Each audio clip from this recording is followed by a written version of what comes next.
Assalamualaikum warahmatullahi wabarakatuh. Perkenalkan, nama saya Jian Mariza dengan sekolah penempatan di SDN 12043 Kementerian Darat dengan dosen DPL yaitunya Bapak Afan Yusra SPD MPD.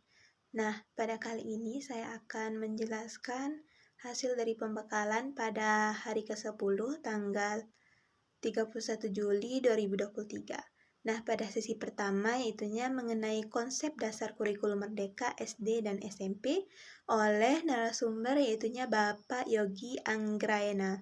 Di mana yang pertama, profil pelajar Pancasila itu kompetensi dan karakter dalam persiapan diri terhadap abad 21. Nah, apa sih kompetensi tersebut? 4 kompetensi abad 21 itu lahir dari hasil penelitian.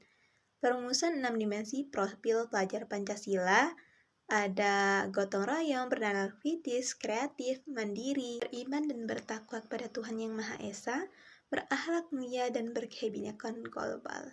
Di mana kurikulum ini ialah seperangkat rencana dan pengaturan. Kurikulum merdeka mengatur muatan dan beban belajar intrakurikuler, kokurikuler, dan ekstrakurikuler. Nah, struktur dari kurikulum ini dibagi menjadi 2 komponen utama berupa intrakurikuler dan proyek penguatan profil pelajar Pancasila.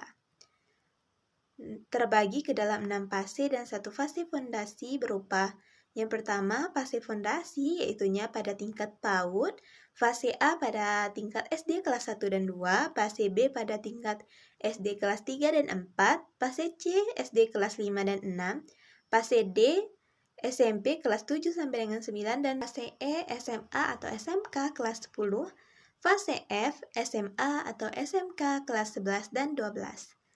Nah, untuk struktur kurikulum di SD, kegiatannya intrakurikuler. Proyek penguatan profil diakumulasi oleh guru 20% per tahun. Bahasa Inggris merupakan mata pelajaran pilihan dan kedepannya akan wajib. Nah, mata pelajaran IPA dan IPS digabung menjadi IPAS. Nah, untuk struktur kurikulum di SMP, mata pelajaran informatika itu wajib, pembelajaran intrakurikuler dan penguatan profil pelajar Pancasila. Dan juga untuk di semua jenjang, fleksibilitas di dalam pembelajaran dan asesmen pada satuan pendidikan untuk kriteria kenaikan kelas dan kelulusan. Nah, materi kedua pada sesi pertama mengenai implementasi kurikulum merdeka di SD oleh Triska Fauziah, di mana yang pertama syarat pembelajaran dan asesmen pada kurikulum merdeka yaitunya bersedia mengenal, menerima, dan mencintai peserta didik apa adanya. Kemudian bersedia berpusat pada peserta didik, bersedia terus belajar, bersedia berkolaborasi dengan peserta didik dan orang tua. Tujuan perubahan kurikulum yaitunya untuk mengatasi krisis belajar. Kita ingin menjadikan sekolah menjadi tempat belajar yang aman, inklusif, dan menyenangkan. Kompetensi harus dicapai. Nah, untuk kurikulum 2013 kemarin itu, KI dan KD dalam peraturan Kemendikbud nomor 37 tahun 2013 pada kurikulum merdeka, capaian pembelajaran dalam bentuk paragraf diatur dalam Kemendikbudristek nomor 33 tahun 2022.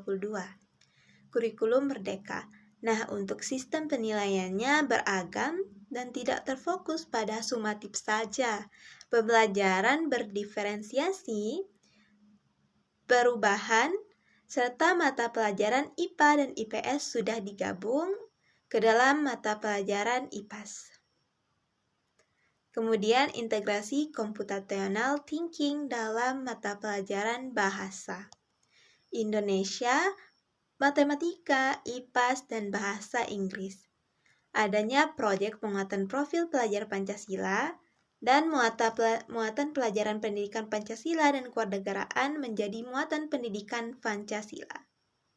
Pembelajaran yang diharapkan dalam kurikulum merdeka ini, apapun jenis rancangan tidak keluar dari prinsip pembelajaran. Nah, prinsip pembelajaran ini ada 5, yaitunya sesuai dengan tahap perkembangan, inspiratif, mengembangkan kompetensi dan karakter, relevan, dan terakhir berorientasi pada masa depan. Prinsip asesmen di sini yaitunya terpadu dengan proses pembelajaran, netral, sederhana dan informatif, adil, valid, proporsional, dan dapat dipercaya kemudian reflektif. Nah, untuk proses berpikir dalam merencanakan pembelajaran dan asesmen, yang pertama memahami siapa yang pembelajaran, kemudian baru merumuskan tujuan pembelajaran, menyusun alur tujuan pembelajaran dan tujuan pembelajaran, merancang pembelajaran dan asesmen. Pada sesi kedua dengan materi implementasi kurikulum merdeka di SMP oleh narasumber yaitunya Yosua Nala. Yang pertama, miskonsepsi belajar yaitunya belajar hanya untuk ujian. Kendali belajar ada di tangan guru. Kebutuhan semua murid sama. Nah, kemudian kurikulum merdeka adalah kerangka kurikulum yang lebih fleksibel, fokus pada materi esensial dan pengembangan karakter dan kompetensi peserta didik. Karakteristik utama kurikulum merdeka yaitunya pembelajaran berbasis proyek, fokus pada materi esensial, fleksibilitas. Nah, untuk prinsip utama kurikulum merdeka sangat berorientasi kepada peserta didik. Miskonsepsi yang ada pada kurikulum merdeka ini terdapat penerapan kurikulum merdeka yang benar atau salah secara absolut, proses instan, hanya bisa diimplementasikan di sekolah dengan fasilitas lengkap. Capaian pembelajaran menjadi tumpuan, kemudian detailkan dengan tujuan pembelajaran dan ATP. Kemudian perencanaan asesmen dan pembelajaran itu merupakan hal-hal persiapan yang harus dilakukan dalam penerapan kurikulum merdeka. Demikianlah penjelasan dari hasil pembekalan pada hari ke-10. Terima kasih. Wassalamualaikum warahmatullahi wabarakatuh.